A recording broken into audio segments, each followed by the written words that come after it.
So the holidays are over. That's always a relief for me because, you know, being Jewish around the holidays is kind of hard. Actually, being Jewish in general is kind of hard. You know, it's kind of like growing up in a family that used the metric system.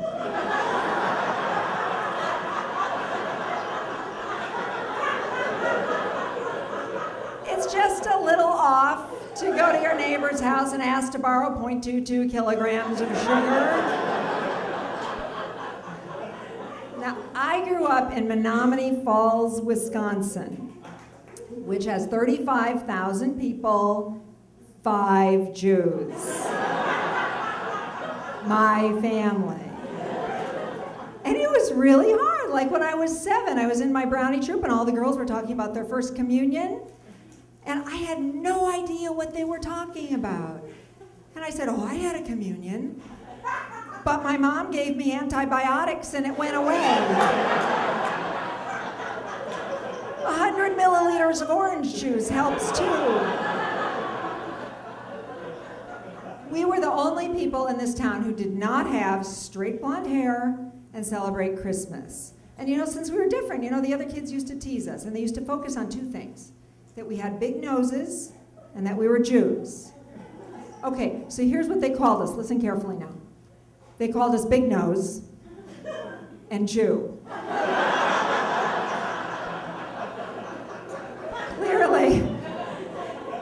Clearly they weren't winning awards for creative writing. You know, if they had let us play with them, I'm sure we could have come up with something a lot better. You know, let me give you an indication of the kind of culture that we're dealing with in Wisconsin. Now don't get me wrong. You know, I love my people in Wisconsin. They produce the Green Bay Packers. You know, that's good. Yeah. They didn't invent cholesterol, but they figured out how to put it on the menu.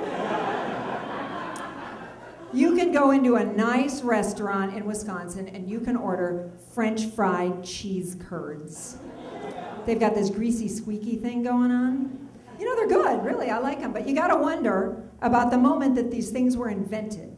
You know, what happened? Did the cook come out of the kitchen and say, you know, we need something to complement the salad. Why don't we fry some cheese over in the deep fryer? Here's another little known fact about Wisconsin. Wisconsin is the world capital for sightings of werewolves. It's true, I know it's true because I saw it on Monster Quest. Yeah, apparently they really like the squeaky cheese curd thing on their fangs or something. Yeah, they interviewed all these people on the show. I swear every one of them in my high school graduating class.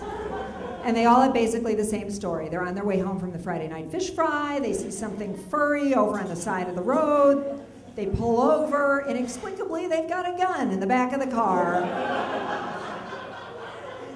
But they don't shoot it. And this is why. I'll quote one of these guys. He said, I didn't shoot it because I thought it was a bear. And I don't have a bear tag. I only have a deer tag. And I don't think that they have werewolf tags yet.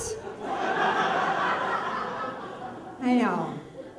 You know, the weird thing about it is I grew up in Wisconsin. I lived there for like 25 years. I never saw a werewolf. No member of my family ever saw a werewolf. And I think that the reason is because we're Jewish.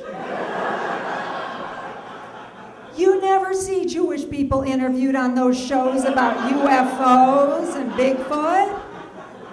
No one ever sees Bigfoot on the way home from a bar mitzvah. And it kind of pisses me off. Because I think we have just as much right to see werewolves as any other religious group. We are always left out. I think it might be because, you know, we're just not that outdoorsy, you know, and you gotta be outside, you know, to see werewolves and UFOs and everything. Now, if they had a sighting of Bigfoot at the Nordstrom half-yearly sale,